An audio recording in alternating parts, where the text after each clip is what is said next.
allegiance to the flag of the United States of America and to the republic for which it stands, one nation, under God, indivisible, with liberty and justice for all.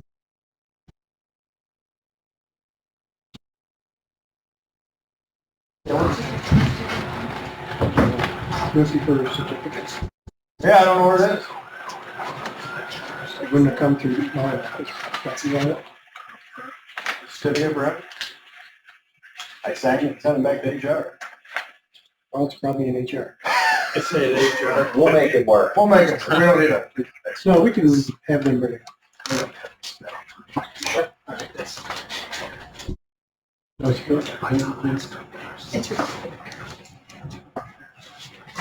Good. Motion to hear 25. Congratulations. First, second. Any discussion? All in favor? Aye.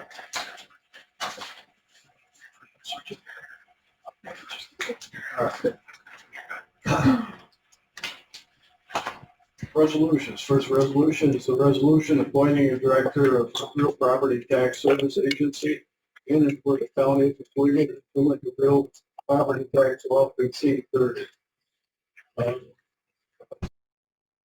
Second. Second for discussion.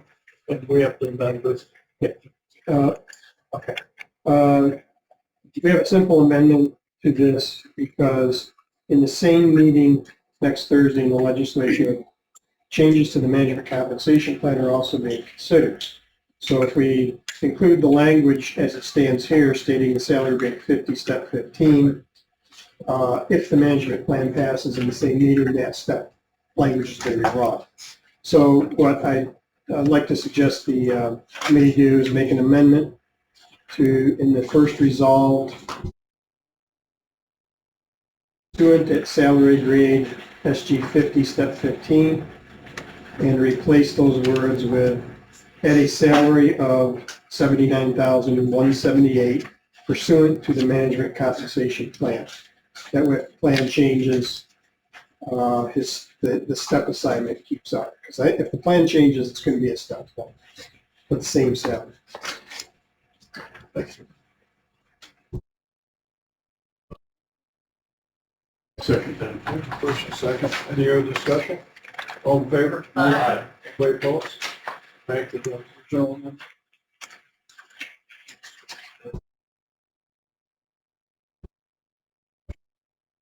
Aye. Thank you. Thank you. Thank you. Anything you want to say? When I said I amendment, think I'm doing a bang-up job. You're pointing me. when I said amendment, were you worried about a name change? Just a tiny, tiny bit. Resolution 2, resolution authorizing county clerk's office and Swift County DMVs to enter into an agreement with New York State Thruway Authority to sell the Easy Pass tags at a cost of $25 per tag. And the county makes $4 per. Just for discussion. At first, second, any other discussion? So we're already doing this. It's just catching the resolution up with practice that I've been doing for a year and a half, and I didn't even know that there was a resolution to start it to begin with because it happened under a different administration. So We did this last year. no. We've done the resolution for clerk's office, but that was under a previous administration. But I started when I became clerk selling them at the DMV because why wouldn't you sell them? That's ridiculous. And then I heard that on my list for the clerks that everybody's passing these resolutions, and I said, oh, wait, maybe we ought to do one of these ourselves. So this just incorporates the 3 DMVs. And actually, it's going really well for us. Any other discussion? Anybody opposed?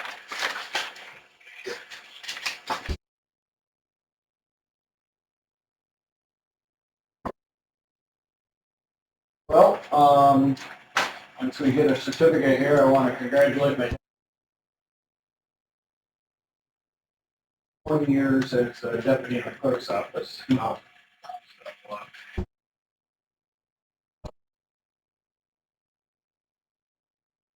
Team, I know he's an integral part of the team, and I'm glad he's there.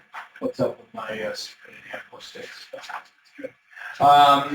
Battery out, man. There's a lot of trips to Florida. And just in my short tenure, I know he's had to step up to fill the role, so. Sent an actor a couple times. It's been interesting. It's been an interesting ride, but thank you everyone for giving me the opportunity to do so. I really, really appreciate it. And here's an interesting fact that I like to tell this about him like this. He's actually the third generation of a deputy county clerk. So his grandfather was a deputy, his mother was. So I think that's pretty. Always a bridesmaid. So it stopped at me. You can be the bride. I said, no. So here we are. And the DMV and the clerk's office, as everybody knows, we're going to starting this comment card thing. So there will be comment cards available at all the DMVs, just to kind of survey the folks and see what they're thinking of the service and what we can improve on. I actually have these nice fancy lockbox things that they can just drop them into, so that if, you know, if legislator Gilson's the clerk and they wait on you, and you know that you may have made them mad, and they put that in there, you can't access that. Only myself and my deputy can. Not that any of my clerks make any customers upset, but at times we do get that. So we are going to implement that for some customer service quality control, I guess. Also, when it comes to DMV, our numbers are really up for this month.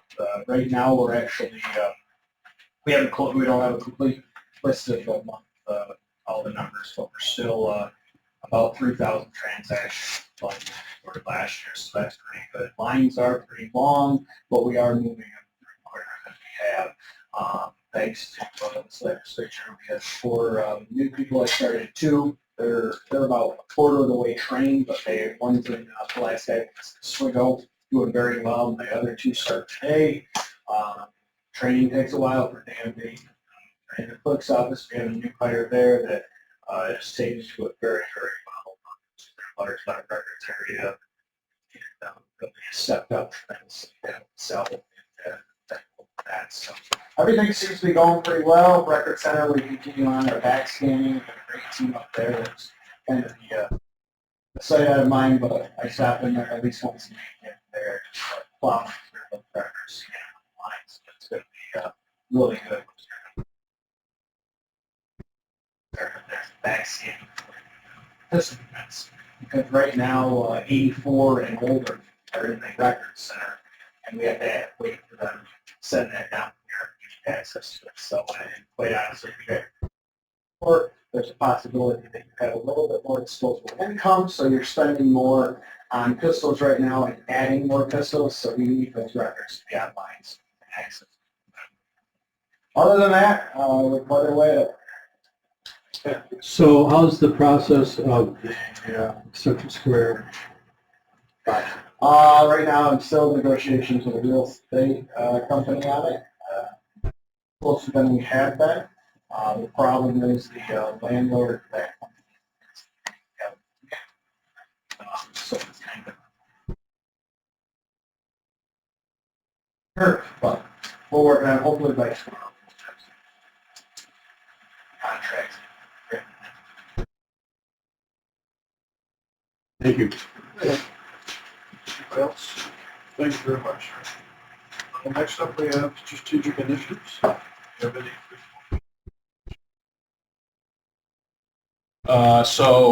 Last month we closed out 5 ARPA awards, so we're still plugging away at those, trying to do 1 a week to make sure that we're done by next summer, closing everything out for those.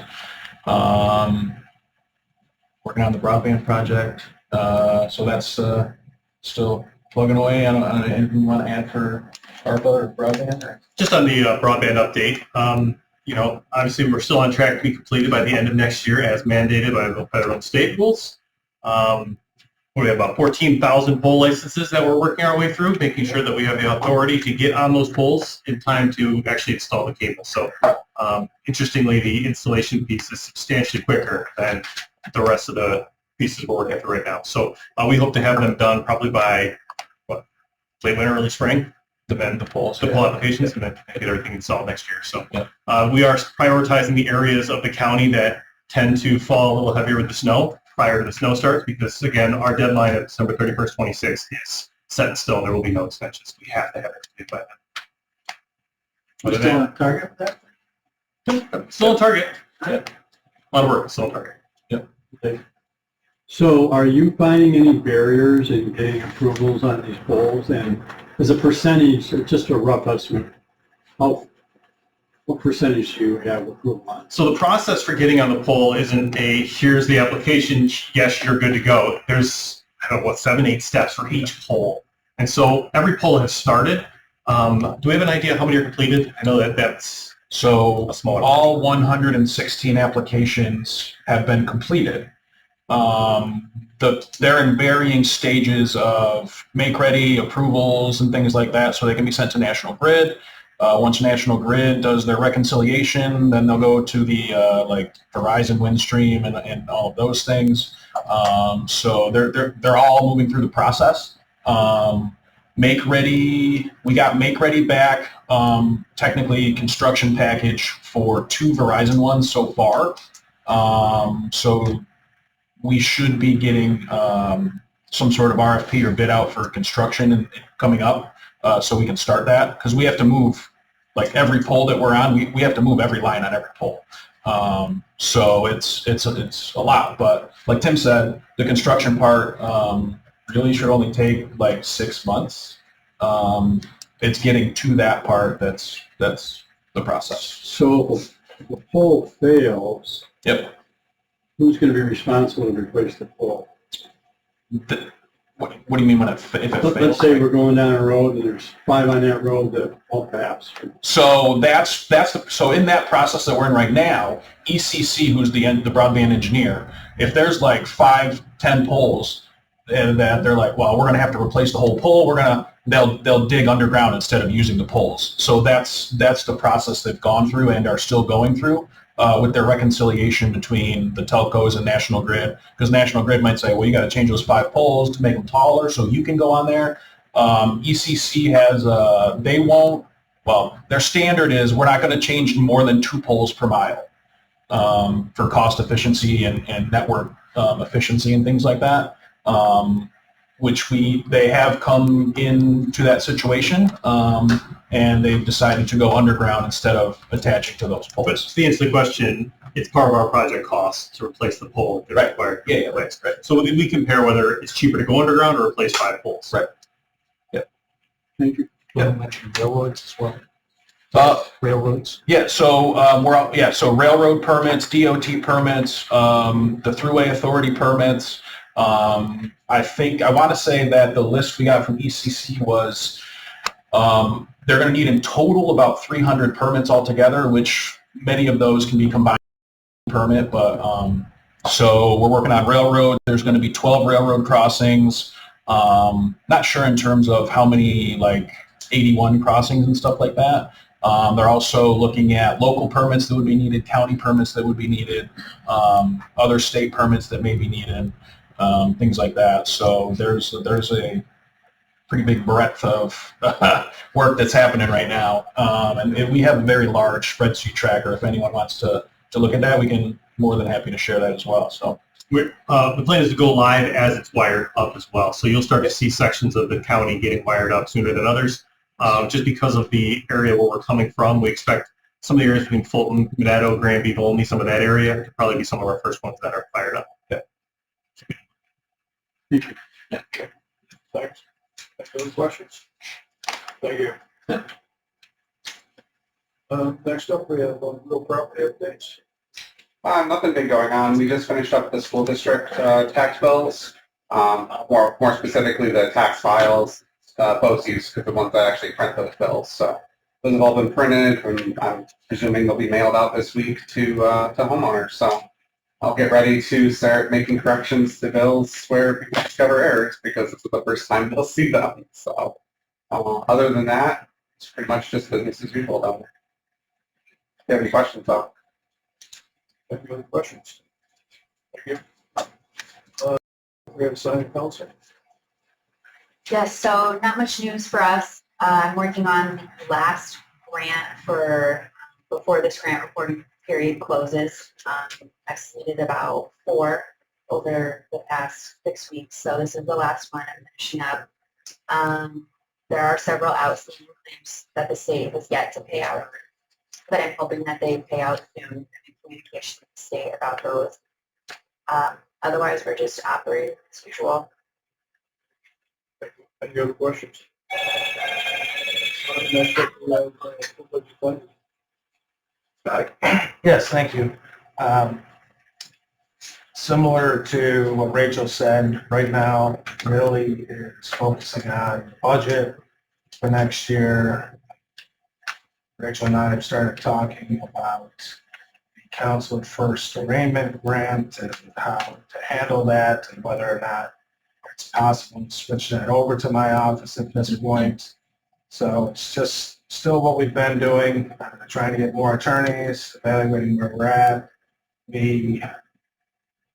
As of the end of August, we've handled 2,000 new cases this year. It's on track to be right around the same as last year. Potentially, at the moment, puts us over caseload standards, but again, it's not going to be significant enough that I'm going to even pay attention to it. We also have 3 young men that are waiting to hear whether they pass the bar. We've submitted applications to the 4th Department for what they call practice orders so that they can actually go to court, they can handle cases, they can appear in front of the judge, they can do everything. The only caveat is that any appearance in court must be supervised by an admitted attorney, which we always do. So if you get those practice orders in, that will help against our numbers, and that would bring us under the caseload standards. So it's kind of a wait game, wait and see. Are they on salary now?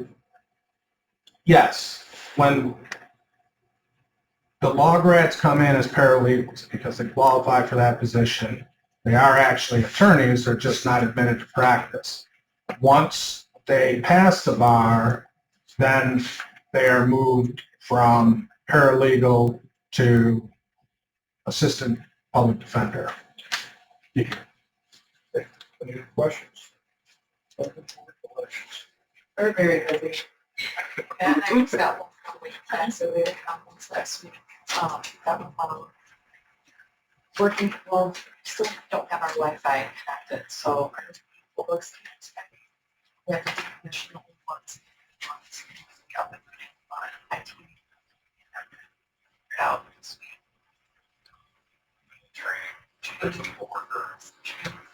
Forward. They're all very excited about the pay, so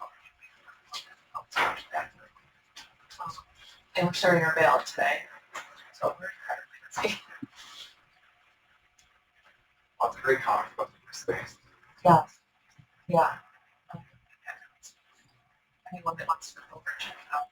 It's very